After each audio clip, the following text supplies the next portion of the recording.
বন্ধুরা, অনেক দিন পর আমি এখন আবার ভিডিও করছি, কেন কিছুদিন ধরে আমার খুব চাপে ছিলাম, ভিডিও করতে পারিনি। আপনাদের সাথে পরে শেয়ার করব কোথা কী চাপ ছিল।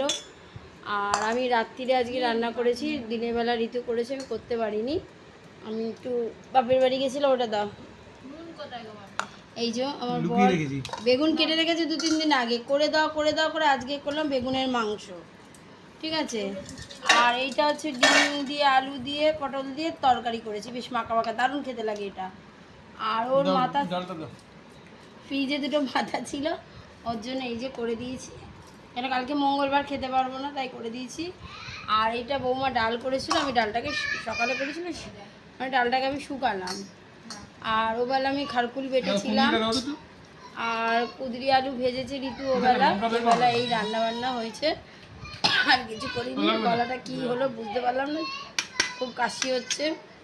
আর বাপের বাড়ি গেছিলাম একটু, মা পড়ে গেছে, ছোটো বৌমা ফোন করেছিল, দৌড়ে গেছি। এই রান্না করলাম, তো খাওয়া দাওয়া করি।